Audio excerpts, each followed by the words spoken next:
हाँ जी, तो अब हम यहाँ तक आए थे पिछले वीडियो में। अब देखो यहाँ पे कि एक हमें यहाँ पे रिलेशन मिल गया in between L and lambda. मैं यहाँ पे ना एक एडिशन करता हूँ, ये लैम्डा 1 लिख देता हूँ यहाँ पे, ठीक है। नाउ प्रोसीजर वही है, क्या है वो प्रोसीजर कि speed of light, velocity of sorry light नहीं sound is frequency n1 into lambda 1 wavelength. Frequency into wavelength is nothing but a velocity of a wave. So therefore n1 is equal to v by lambda 1. So it is v by lambda 1 है आपका length of pipe l। अब ध्यान से देखो, मैं इसको क्या कर रहा हूँ, n1 is equal to 2v by 2l। सो ये ट्वाइस v by 2l हो जाता है। 2 से मल्टीप्लाई करने का मोटिव ये था कि मुझे वहाँ पे फंडामेंटल फ्रीक्वेंसी लानी है। और आपको पता है कि फंडामेंटल फ्रीक्वेंसी अभी जो हमने डिराइव की थी पहले वाले वीडियो क्लास में, वो थी v is equal to n is equal to v by 2l। ये थी हमारी फंडामेंटल फ्रीक्वेंसी। तो इसलिए इस 2l को मुझे लाना था, इसलिए मैंने यहाँ पे 2 से मल्टीप्लाई एंड डिवाइड किया। So twice v by 2l। So n1 is equal to twice of n। So अब यहाँ पे ये पता चल रहा है, ये मुझे मिनिमम फ्रीक्वेंसी मिली जिसको मैं कहता हूँ फंडामेंटल फ्रीक्वेंसी। और अब ये मुझे मिली है higher frequency which is first higher frequency after fundamental frequency.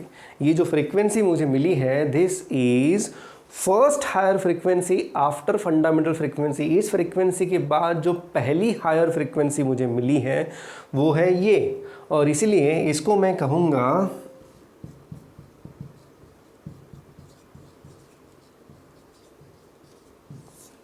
First overtone, या फिर it is twice of fundamental frequency. Twice of fundamental frequency है, इसलिए इसको मैं कहूँगा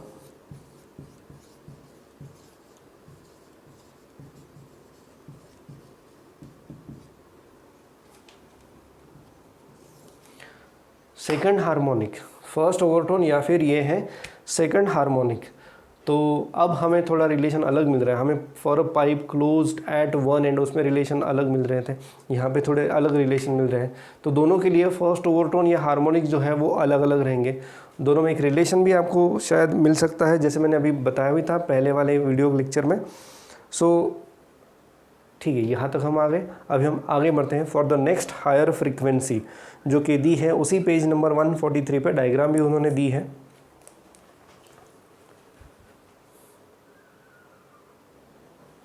ये आपका next mode of vibration of air column है। अब यहाँ पे देखो, अब फिर से हमारा काम ये है कि relation between length of pipe and wavelength में रिलेशन निकालना है। तो यहाँ पे ये 2 लूप है, तो 2 लूप है। सो कैपिटल L यानी ये total length is equal to, यहाँ पे मैं एंड करेक्शन कंसिडर कर रहा हूँ, L इज इक्वल टू ये 2 लूप यानी एक लूप यानी लैम्डा बाई 2। तो 2 लूप यानी lambda by 2 plus lambda by 2 कितना हो जाएगा, ये लैम्डा प्लस ये लैम्डा बाई 4 प्लस ये लैम्डा बाई 4, ये टोटल हो गया लैम्डा प्लस लैम्डा बाय 2, यानी ये हो जाएगा 3 लैम्डा बाय 2। और मैं इसको लैम्डा नहीं कहूँगा, मैं इसको लैम्डा 2 कहूँगा, क्योंकि लैम्डा हमने फंडामेंटल मोड के लिए यूज़ किया है। So that's why I can write lambda 2 is equal to 2L by 3। ठीक है, फिर से प्रोसीजर वही है, velocity is equal to frequency into wavelength. So velocity of sound is equal to frequency, अब यहाँ पे मैं लूँगा n2 into lambda 2। So therefore n2 is equal to v by lambda 2 यार, ठीक है, n2 is equal to v by lambda 2। So n2 is equal to v by, अब lambda 2 आपको कितना आ रहा है, 2L by 3, यानी ये आ जाएगा 3v by 2L, यानी 3 टाइम्स v by 2L यानी 3 टाइम्स n2। तो n2 आपको मिला 3 टाइम्स n। यहाँ पे ये ऑड हार्मोनिक्स मिल रहा है, पहले वाले मोड में आपको सेकंड हार्मोनिक मिल रहा था, अब आपको यहाँ पे थर्ड हार्मोनिक मिल रहा है। अब फिर से उसी शब्दों में हमें बात करनी पड़ेगी। This is second higher frequency, first higher हमने अभी डिराइव की, this is second higher frequency after fundamental frequency, इसलिए मैं इसको कहूँगा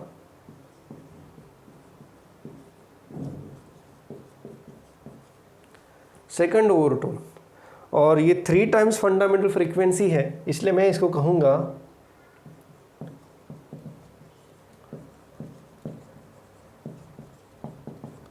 थर्ड हार्मोनिक, सेकंड ओवरटोन या फिर थर्ड हार्मोनिक। ये नाम आपको आपके टेक्स्ट बुक में भी दिखाई देंगे।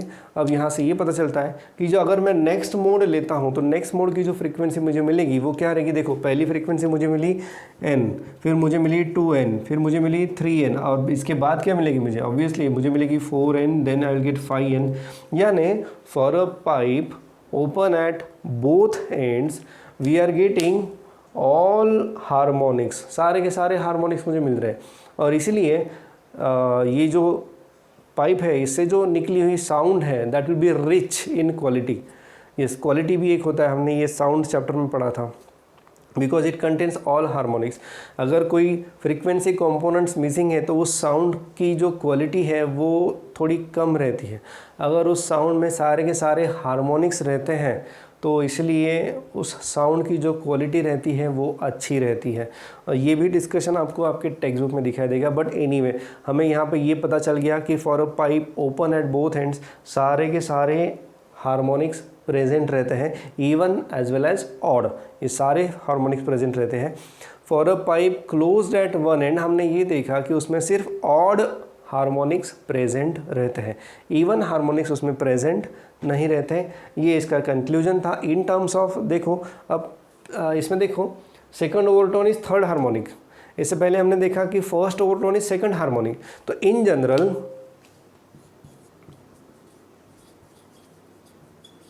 pth overtone is p+1 harmonic, pth overtone is p+1 harmonic. ये कंक्लूजन भी आपको कहाँ पे दिखाई देगा, you can find that conclusion on page number 144। Yes, it is on 144। और कुछ इंपॉर्टेंट है, it may be noted that, हाँ जो अभी मैंने आपको बताया वो यहाँ पे पेज नंबर 144 पे 2 पॉइंट दिखाई दे रहे हैं। Sound produced by an open pipe contains all harmonic its quality is richer than the produced by closed pipe, और the fundamental frequency of vibration of air column in an open pipe is double that of fundamental frequency. ये भी मैंने अभी थोड़ी देर पहले discussion किया था। Okay, अब हमें एंड करेक्शन डिराइव करना है तो वो डिराइव कर लेते हैं। वो डिराइव करने के बाद हमें एक न्यूमेरिकल भी डिस्कस करना है, सॉल्व एग्जाम्पल, वो भी हम डिस्कस कर लेते हैं।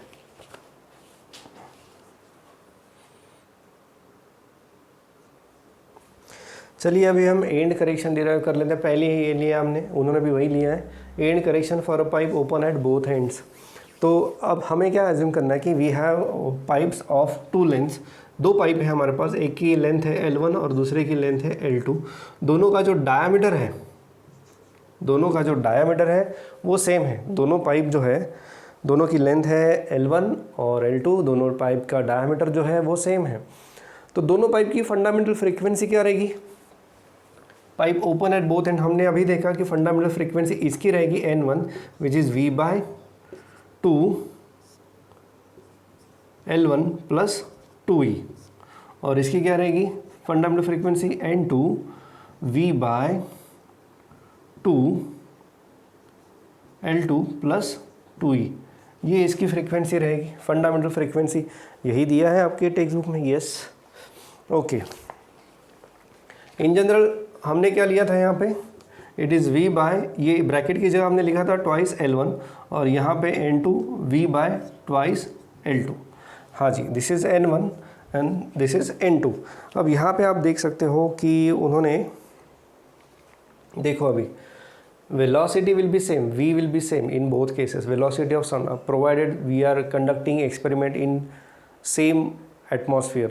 तो दोनों के लिए साउंड वेलोसिटी जो है वो सेम रहेगी। साउंड वेलोसिटी अगर सेम है तो I can write N1 L1 is equal to N2 L2, क्योंकि v क्या है, v is nothing but N1 twice L1 और ये v क्या है n2 twice L2, but v अगर सेम है तो 2 गया, हमें मिलता है n1 L1 is equal to n2 L2। So we are getting n1 और L1 क्या है, L1 is nothing but small l1 plus 2e, और यहाँ पे ये है n2 which is L2 plus 2e। मैं आपको बता दूं कि यहाँ पे हमने E1 एंड E2 क्यों नहीं लिया, ये ऐसा E1 और E2 क्यों नहीं लिया, वो इसलिए क्योंकि एंड करेक्शन जो है that depends on diameter of the pipe, और जो कि दोनों पाइप का डायमीटर जो है वो सेम है, इसलिए दोनों पाइप का जो एंड करेक्शन जो है वो भी सेम रहेगा। भले ही दोनों पाइप की लेंथ जो है वो अलग अलग रहेगी, लेकिन अगर दोनों पाइप का डायमीटर जो है वो सेम है, सो इन दैट केस दोनों पाइप के लिए एंड करेक्शन भी सेम रहेगा। ठीक है, अभी हमें एंड करेक्शन यानी ये ई की वैल्यू निकालनी है। सो मैं यहाँ पे n1 L1 2 n1 E n2 L2 2 n2 E। अब ये E को इधर लेके आते हैं तो twice n1 minus twice n2 E, और ये n2 L2 minus n1 L1। So I can write E is equal to n2 L2 minus n1 L1 divided by, ये 2 को भी मैं कॉमन ले सकता हूँ, ट्वाइस n1 माइनस n2। ये एक एक्सप्रेशन आपको मिल गया for the end correction. I hope यही दिया होगा आपके बुक में। यस, अब देखो उन्होंने कैसे दिया है, इसको पहले लिख दिया n1 L1 minus n2 L2 divided by n2 minus n1 किया, तो अल्टीमेटली हमारा एक्सप्रेशन भी सेम है। This is how we can obtain expression for end correction of a pipe open at both ends. अब उसी तरह से we can derive expression for a end correction for a pipe open at closed at one end, तो ये भी derive कर लेते हैं। अब यहाँ पर भी closed at one end pipe है, तो हमें पता है in that case L is equal to L plus E, ये रहता है, यहाँ पे 2E नहीं रहेगा। सो मेरे पास दो पाइप है हैविंग लेंथ L1 और L2, और जैसे हमने पहले इसमें किया था उसी तरह यहाँ पर भी हमने करना है कि we can write N1 L1 is equal to N2 L2, यानी N1 L1 plus E is equal to n2 L2 plus E. So we are getting n1 L1 plus n1 E, n2 L2 plus n2 E. So n1 minus n2 E, ये वाली term जो है वो इधर shift कर दी मैंने, और इसको मैं उधर शिफ्ट करूँगा n2 L2 minus n1 L1। So E is equal to n2 L2 minus n1 L1 divided by n1 minus n2। This is another expression for end correction for a pipe closed at one end।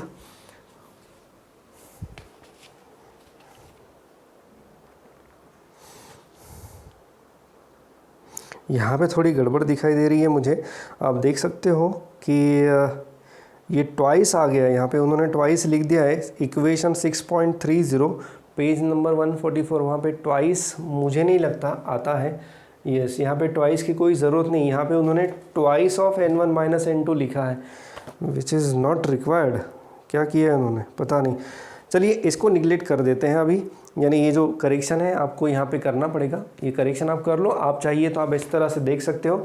ये कैसे लिया ये मैंने अभी पहले इसमें ही बताया था कि ये कैसे आता है, because this is nothing but a velocity. दोनों की वेलोसिटी, साउंड वेलोसिटी दोनों केसेस में सेम है, तो अगर दोनों में केसेस में साउंड वेलोसिटी सेम है, in that case we can write n1 L1 is equal to n2 L2।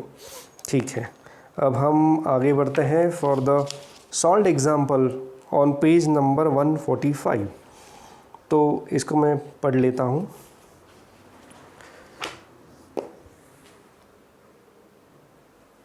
ये स्टेटमेंट दी है, एग्जाम्पल 6.4 में बता रहा हूँ, 6.5 आप पढ़ लो, कुछ डाउट है तो आप पूछ सकते हैं, बट 6.4 में आपको ये बता रहा हूँ क्योंकि इस तरह के न्यूमेरिकल्स कई बार आ चुके हैं या आते रहेंगे।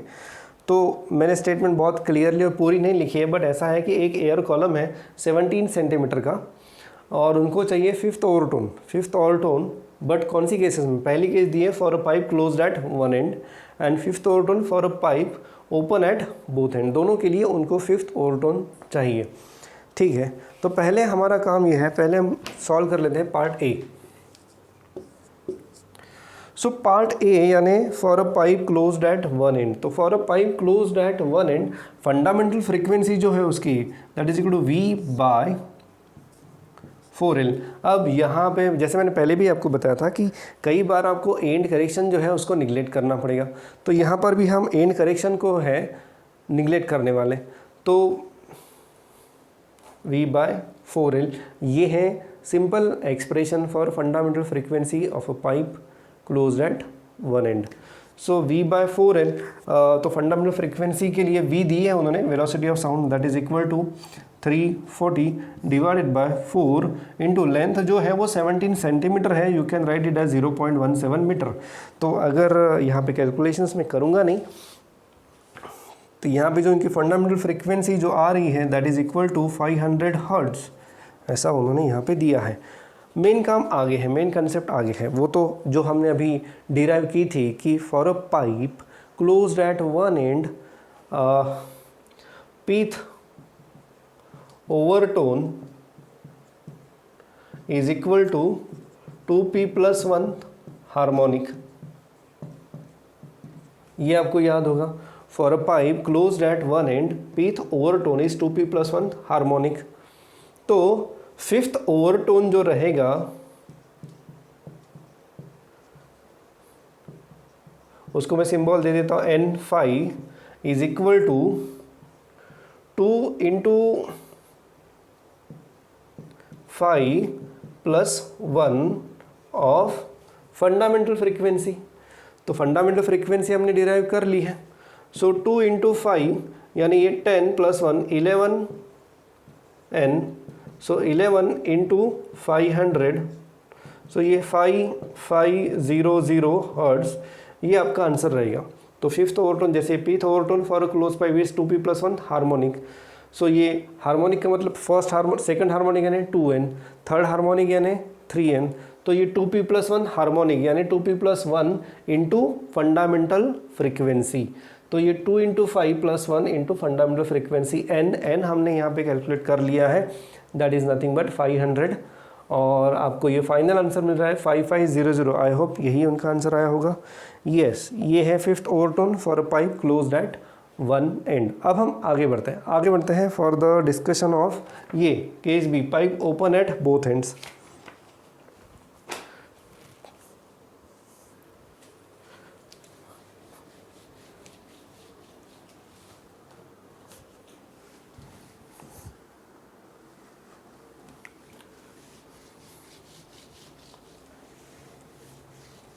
अब यहाँ पे देखो कि केस बी हम देख रहे हैं,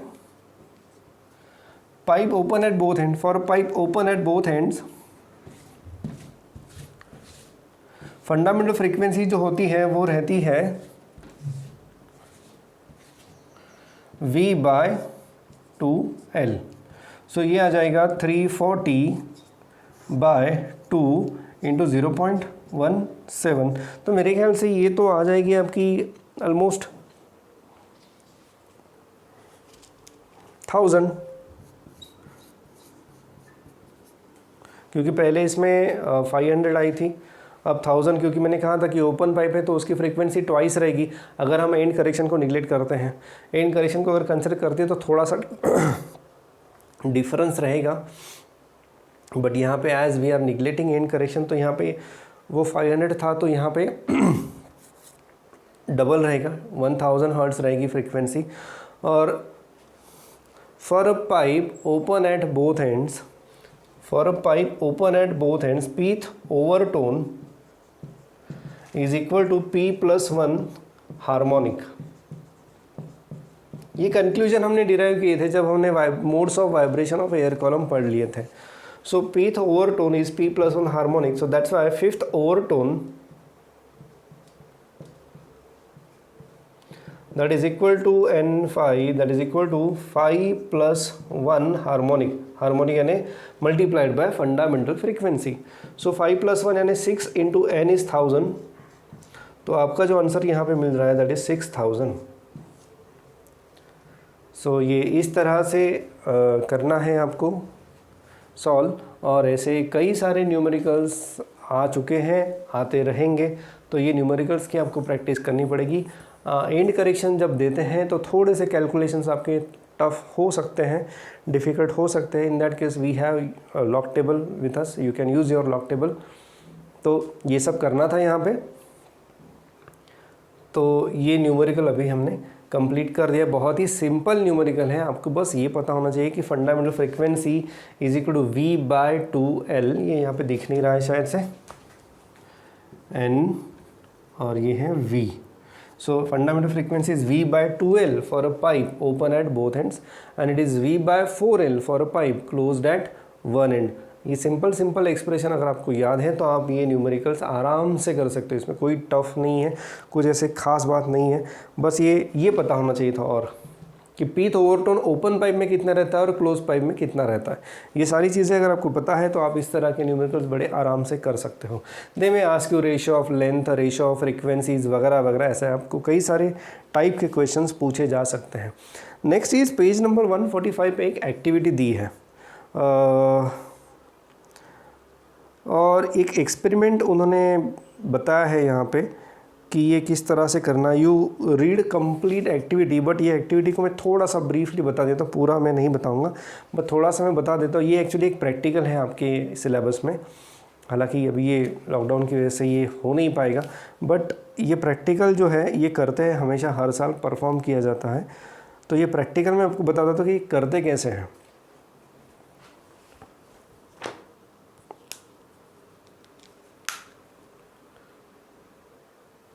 ये एक सेटअप यहाँ पे दिखाया है मैंने, सेम तरह का सेटअप आपके टेक्स्ट बुक में भी दिखाया है, बट ये जो डिस्कशन उन्होंने किया है उसमें उन्होंने बिट्स के बारे में भी कहा है, बट ये बिट्स वाला जो टॉपिक है वो थोड़ा लास्ट में है, इस चैप्टर के लास्ट में ये टॉपिक आ रहा है, इसलिए डिस्कशन अभी आप रहने दो। बट मैं ये एक्सपेरिमेंट बताना चाहता हूँ क्योंकि ये इसके बारे में पूरा डिस्कशन हमने कर लिया है। यानी ये जो pipe open at both end और pipe close at both ends, sorry close at one end, ये वो केस है, pipe close at one end. अब इसमें जो आवाज़ सुनाई देती है, जो मैंने अभी आपको कहा था, वो क्या होता है, basically you take a tuning fork of suitable frequency and ये पाइप है और ये पाइप हमने ये पानी में ऐसे डुबो दिया है, थोड़ी सी लेंथ जो है उसकी वो पानी में है, यानी now this is acting as a pipe closed at one end. ये एक क्लैम्प है जिसको आप फिक्स कर सकते हो, ये पाइप आपका फिक्स हो जाएगा, बट इसको अभी फिक्स नहीं करना है, इसको आप ओपन कर दो so that pipe is now movable. अब एक सुटेबल फ्रीक्वेंसी का ट्यूनिंग फोर्क आप ले लो और ये ट्यूनिंग फोर्क इसके ऊपर पकड़ के ये पाइप को थोड़ा सा ऊपर या नीचे करो। जैसे जैसे आप पाइप को थोड़ा सा एडजस्ट करोगे, ऊपर या नीचे करोगे, आपको एक पॉइंट मिलेगा जहाँ पे आपको आवाज़ जो है वो बहुत अच्छी तरह से सुनाई देगी। देखो ट्यूनिंग फोर्क को जस्ट ऐसे प्लग करके ऐसे पकड़ोगे तो आपको आवाज़ सुनाई नहीं देगी, बट जब ट्यूनिंग फोर्क को ऐसे पाइप के ऊपर पकड़ोगे और पाइप की लेंथ एडजस्ट करोगे तो एट पर्टिकुलर लेंथ में आपको लाउड साउंड सुनाई देगी, तो ये जो लाउड साउंड है that is the case of resonance. यानी ये लाउड साउंड आ रही है, यानी यहाँ के जो पार्टिकल्स है, air molecules, they are vibrating with a maximum amplitude, और तभी हम वो लेंथ मेजर करते हैं। यानी वो जो L ये जो था, यानी L is equal to L+E जो था, वो जो लेंथ है, वो लेंथ है कौन सी, वो ये लेंथ है कि जिस लेंथ पे आपको आवाज़ सुनाई दे रहा है, that is the case of resonance. अब ये रेजोनेंस का मतलब क्या है, हमने दो तरह के वाइब्रेशंस हमने देखे थे, एक था natural frequency, natural vibrations, free vibrations, और दूसरा था फोर्स्ड वाइब्रेशन। जब ये ट्यूनिंग फोर्क में इस एयर कॉलम के ऊपर पकड़ता हूँ तो basically that tuning fork is forcing that air column to vibrate, यानी ये फोर्स वाइब्रेशंस है। But if the natural frequency of that air column is equal to frequency of tuning fork, तो there is a resonance. ये एक natural phenomena है resonance. अब इसके बारे में मैं थोड़ा सा डिस्कशन करता हूँ। कोई भी केस ले लो, अगर एक पर्टिकुलर ऑब्जेक्ट ऑसिलेट हो रहा है और उस पर्टिकुलर ऑब्जेक्ट की एक नेचुरल फ्रीक्वेंसी रहती है, फ्री वाइब्रेशंस की frequency.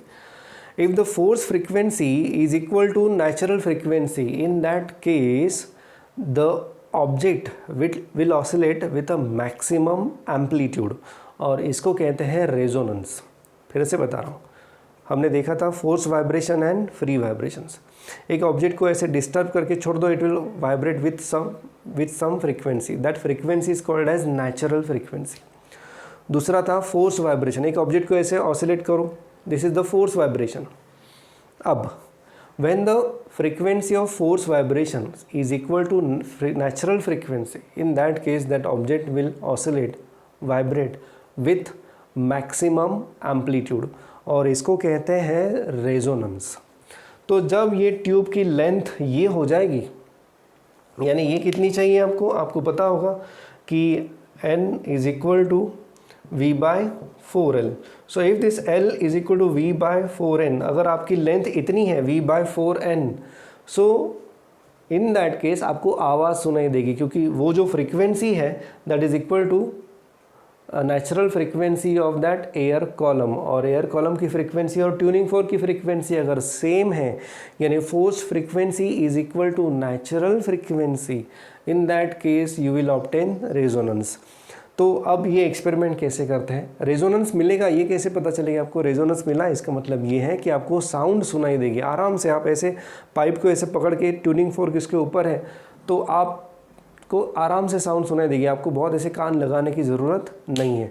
That loud noise, that loud sound is case of resonance. और तभी हम लेंथ मेजर करेंगे, हम किसी भी पॉइंट पे लेंथ मेजर नहीं करेंगे. सो ये एक्सपेरिमेंट जो था, ये था आपका रेजोनेंस ट्यूब एक्सपेरिमेंट, जो आप लैब में परफॉर्म करते हो आपके कॉलेज के. सो ये डिस्कशन यहाँ पे करना था. तो जो उन्होंने बताया, एक बीट्स के बारे में भी डिस्कशन किया है. बीट्स का जो कंसेप्ट है वो चैप्टर के बाद में है, इसलिए वो अब अगर आपको पढ़ना है वो जो एक्टिविटी है, तो ये चैप्टर होने दो, चैप्टर होने के बाद ये आप एक्टिविटी पढ़ो. हालांकि इसको करते कैसे मैं बता देता हूँ फिर से एक बार. ये सेटअप आपको समझ में आ गया. ये एक बहुत बड़ी, इसको आप जार बोल सकते हो या बहुत बड़ी ट्यूब बोल सकते हो, जिसमें हम एक स्मॉलर ट्यूब इंसर्ट करने वाले हैं. यहाँ पे पानी का सरफेस है. सो इसका मतलब ये हो रहा है कि now this is a tube, this is the air column closed at one end. अब हम क्या करेंगे, एक ट्यूनिंग फोर्क पकड़ेंगे, और ये ट्यूनिंग फोर्क इसके थोड़ा ऊपर पकड़ेंगे. वो जो ओपन एंड है पाइप का, उसके थोड़ा ऊपर हम ट्यूनिंग फोर्क को पकड़ेंगे, और ये पाइप की लेंथ को थोड़ा सा ऐसे ऊपर या नीचे करेंगे, और एक पर्टिकुलर लेंथ हमें मिलेगी कि जहाँ पे आपको साउंड सुनाई दे रहा है. और जब आपको साउंड सुनाई दे रहा है तो आप ये जो पिन है इसको आप फिक्स कर दो, पाइप को वहाँ पे फिक्स हो जाएगा, और आप उसकी लेंथ मेजर करो. वो जो लेंथ आप मेजर करते हो दैट इज़ योर L. और दैट्स इट. ये इस तरह से ये एक्सपेरिमेंट करना होता है आपकी लैब में. यही उन्होंने आपके इस एक्टिविटी में दिया है. बट बहुत ज़्यादा डिस्कशन है, तो मैं आपको सजेस्ट करूँगा कि ये जो एक्टिविटी है ये आप चैप्टर होने के बाद रीड करो, क्योंकि बिट्स के बारे में भी उन्होंने वहाँ पे बताया है. तो बिट्स का पार्ट लास्ट में आने वाला है. तो आगे का जो पार्ट है यहाँ पे,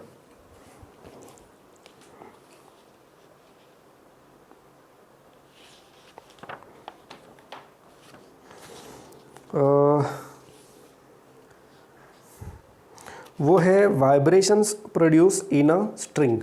ऑफ कोर्स ये इस लेक्चर में कंप्लीट नहीं हो पाएगा, बट अब ये स्ट्रिंग के जो वाइब्रेशंस है, नाउ स्ट्रिंग के वाइब्रेशन जो है वो आप बहुत इजीली इमेजिन कर सकते हो. आप एक स्ट्रिंग घर में भी ऐसे बांध दो, दो रिजिड सपोर्ट्स के बीच में एक स्ट्रिंग को ऐसे बांध दो, और स्ट्रिंग को ऐसे थोड़ा सा प्लग करके छोड़ दो. या फिर गिटार की जो वायर होती है, गिटार की जो स्ट्रिंग रहती है, उसको भी आप ऐसे प्लग करके छोड़ दो, बट उसमें लूप्स आपको दिखाई नहीं देंगे. तो एक नॉर्मल स्ट्रिंग ले लो, और इस स्ट्रिंग को दो रिजिड सपोर्ट्स के बीच में बांध दो, और इस स्ट्रिंग को ऐसे प्लग करो, तो आपको दिखाई देते हैं इस तरह के ऐसे लूप दिखाई देते हैं. ये स्ट्रिंग जो है वो वाइब्रेट होती है, और ड्यूरिंग द वाइब्रेशंस आपको इस तरह के लूप दिखाई देते हैं. तो ये मोड्स ऑफ वाइब्रेशन जो है इस स्ट्रिंग के, वो अभी हमें पढ़ने हैं. पहले हमने modes of vibrations of air column जो है वो पढ़ लिए हैं. अब आगे हम पढ़ने वाले हैं different modes of vibration of string. उतने ही सिंपल हैं जैसे एयर कॉलम के वाइब्रेशंस हैं, सिंपल. और इसमें इमेजिन करना बहुत आसान हो जाता है, क्योंकि एयर कॉलम में थोड़ा इमेजिनेशन हमारा वीक हो जाता है, क्योंकि वहाँ पे हमें ये समझ में नहीं आता कि रिफ्लेक्शन कहाँ से रहा है ओपन एंड से. बट वैसी कोई बात यहाँ पे है नहीं। तो और मैंने ये भी कहा है आपको कि अगर वो पार्ट आपको समझ में नहीं आ रहा है तो उसे छोड़ दो, क्योंकि ज़्यादा एक्सप्लेनेशन आपको उसका मिलेगा नहीं। बट एनीवे, तो ये है different modes of vibration of a string. हमने शुरुआत की थी फंडामेंटल फ्रीक्वेंसी से, फिर हम हायर मोड्स को पढ़ लिए थे फॉर द एयर कॉलम। उसी प्रकार से हम यहाँ पे स्ट्रिंग के भी डिफरेंट मोड्स पढ़ने वाले हैं। We are starting with the fundamental frequency. तो we are that topic is starting from page number 146। तो 146 के आगे ये डिफरेंट मोड्स ऑफ वाइब्रेशंस दिए हैं, हम उसको पढ़ेंगे, कुछ एग्जांपल्स भी उसके डिस्कस करेंगे। Then we have sonometer wire experiment. ठीक है, चलेगा। सो दैट्स इट, अभी के लिए लेक्चर के लिए बस इतना ही, और नेक्स्ट क्लास में हम पढ़ेंगे वाइब्रेशंस ऑफ स्ट्रिंग।